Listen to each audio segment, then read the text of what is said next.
नमस्कार दोस्तों, आप सभी का स्वागत है प्रियंका गौतम स्टोरी चैनल पर। आज हम आपको बताएंगे समय की कदर। एक गांव में 3 लड़के रहते थे। राम, श्याम और राजू तीनों के पिता काफ़ी अमीर थे। तीनों का बचपन बहुत अच्छी तरह से गुजरा था। उनके माता पिता कभी उनकी कोई भी मांग को अनदेखा नहीं करते थे। राम के पिता सरपंच थे, श्याम के पिता एक कारोबारी थे और राजू के पिता एक किसान जमींदार थे। छोटी उम्र से ही उन सबको लाड प्यार ने ऐसा बना दिया था कि ना तो उनको मेहनत का पता था और ना ही उनको समय की परवाह थी। अक्सर वह सारा दिन बस घूमते रहते थे। नशे और अन्य भोग विलास में डूबे रहते थे, जिससे उनके गांव वाले भी दुखी थे। सरपंच और बड़े लोगों के बच्चे होने के कारण उनकी कोई शिकायत कर पाने की हिम्मत नहीं कर पाता था, जिससे उनका मनोबल और बढ़ गया था। एक दिन उनके गांव में बहुत तेज बारिश हुई, जिससे सब लोगों को नुकसान हुआ, जिसमें इन तीनों के पिता भी थे। लेकिन इतना कुछ होने के बाद भी उनके बेटों का वही हाल था और वो बस घूमते रहते, नशा करते, भोग विलास करते रहते थे। माँ बाप काफ़ी चिंतित रहा करते थे। ये तीनों भले ही कितने गंदे थे, लेकिन इन तीनों के अंदर एक खास बात थी, जिसकी पहचान किसी को नहीं थी और उनको खुद को भी पता नहीं था। राम एक बहुत अच्छा नेता प्रतिपक्ष था, क्योंकि अपने पिता के पास रहते हुए उसको इसका काफ़ी ज्ञान हो गया था, क्योंकि उसके पिता सरपंच थे। श्याम भी इसी तरह से बिजनेस की समझ रखता था, क्योंकि उसके पिता भी एक कारोबारी थे और राजू खेती का काम जानता था, क्योंकि उसके पिता जमींदार थे। पर अपनी गलत कामों की वजह से उन सब ने अपने इन टैलेंट पर ध्यान ही नहीं दिया, जो कि उनकी सबसे बड़ी कमजोरी थी। इस तरह से इनकी बदमाशियों को देखकर इनके पिता उन्हें सीख देने की सोची। तीनों पिताओं ने आपस में बात करी और उसका एक हल निकाला। तीनों पिताओं ने अपना अपना काम अपने अपने बेटों को सौंप दिए, जिससे उनको समय की कदर का पता लग सके। तीनों के पिता ने एक वसीयत बनाई, जिसमें ये लिखा था कि 1 वर्ष के अंदर इन तीनों को 10 लाख रुपये कमाकर देने होंगे, जो बिना किसी गलत काम करके कमाए गए हों, और तीनों को अलग अलग स्थान पर रहना था। इन तीनों को 5-5 लाख रुपये भी दिए गए, ताकि उनको अपना काम स्टार्ट करने में दिक्कत ना हो। पहले तो सब खुश हो गए कि हम आज़ाद हो गए, हमको पैसे मिल गए, और ऐसा सोचकर कि इन्होंने फिर से काफ़ी समय मौज मस्ती करने में लगा दिया। इसी तरह से 6 महीने बीत गए और इनका काफ़ी सारा नुकसान भी हुआ। फिर एक दिन अचानक उनको एहसास हुआ कि अगर हम शर्त हार गए तो अपनी अपनी जायदाद खो बैठेंगे। धीरे धीरे उनकी चिंता बढ़ने लगी। एक दिन वो इसी उधेड़ धुन में एक पार्क में बैठे थे और कुछ डिस्कस कर रहे थे कि उनको एक छोटी सी लड़की मिली। वो फूल बेच रही थी और साथ में पढ़ भी रही थी। तीनों लोग उस लड़की के पास में गए।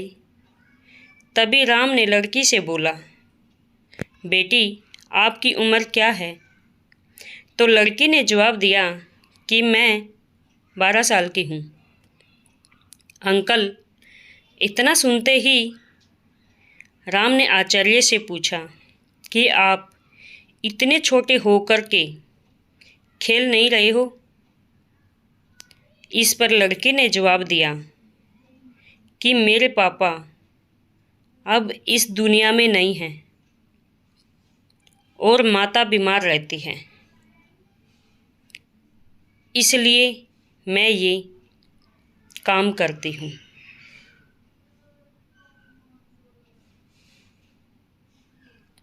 ये सुनकर राम ने अपना पर्स निकाला।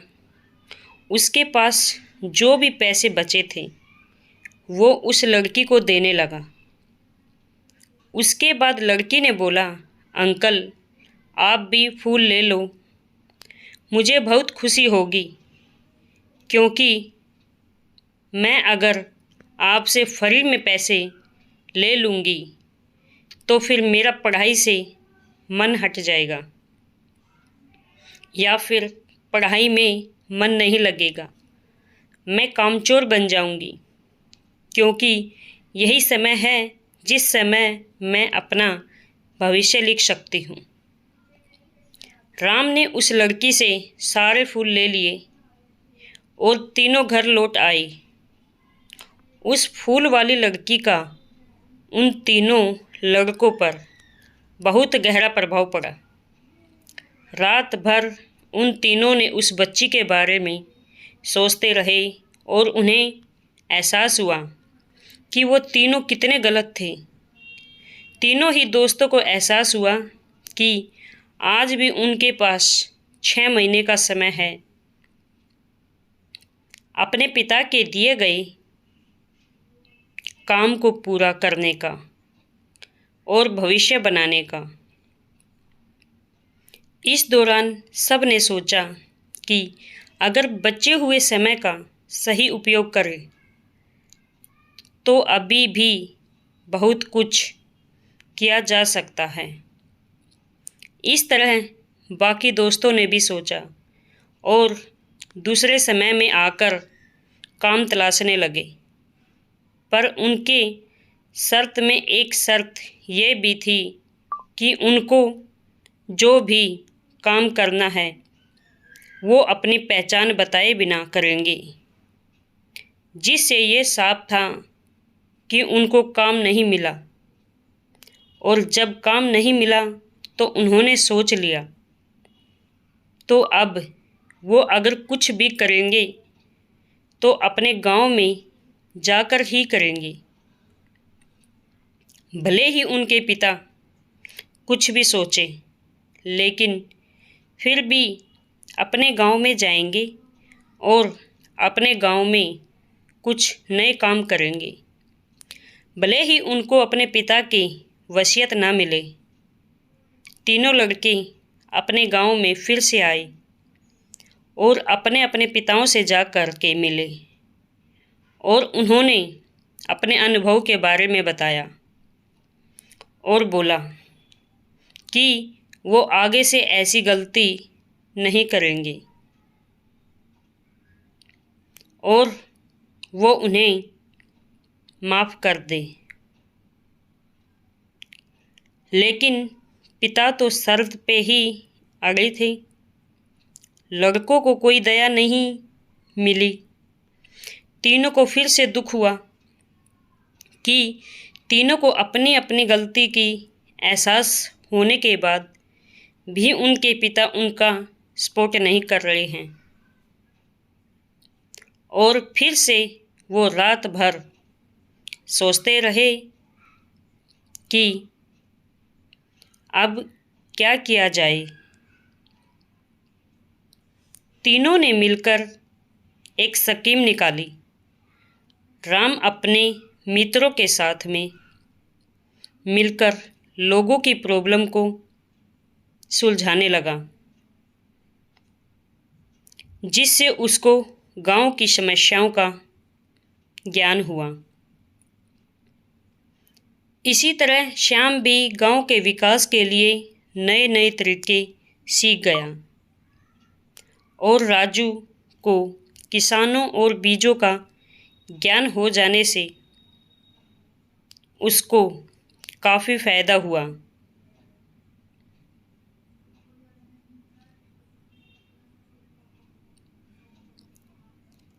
तीनों ने मिलकर अपने बाकी पैसों को सही ढंग से सही जगह लगाकर गांव को एक नया रूप दे दिया। उनकी कड़ी मेहनत से गांव के लोग क्या दूसरे शहरों के लोग भी उनकी तारीफ करने लगे। उनका गांव तरक्की करने लगा। नई तकनीकों के कारण हर वर्ग के लोगों से उनका जुड़ाव होने लगा और एक समय आने के बाद उनके पिताओं ने भी उनको माफ़ कर दिया। इसी तरह से दोस्तों, उन तीनों को समय की कीमत का अंदाज़ा हुआ कि पहले वो कितना समय बर्बाद कर रहे थे, लेकिन जब से उनको समय की कीमत का अंदाज़ा हुआ है, तब से उन्होंने समय को बर्बाद नहीं किया और काम करके पैसा कमाया, नाम कमाया और ये सीखा ईमानदारी से ज़िंदगी कैसे जीते हैं। दोस्तों, कुल मिलाकर कहने का मतलब यही है कि आप सभी समय को बर्बाद ना करें। अगर ये समय आपके हाथ से निकल गया तो कुछ नहीं कर सकते हैं। और हाँ, समय के पास इतना समय नहीं है कि वो आपको दोबारा समय दे। समय बर्बाद करने का हज़ारों तरीका है, लेकिन आप ऐसा कोई तरीका चुनिए जो आपकी ज़िंदगी बदल दे, इस समाज की ज़िंदगी बदल दे या फिर इस देश का भविष्य बदल दे। मुझे उम्मीद है कि ये स्टोरी आपको अच्छी लगी होगी। Thank you.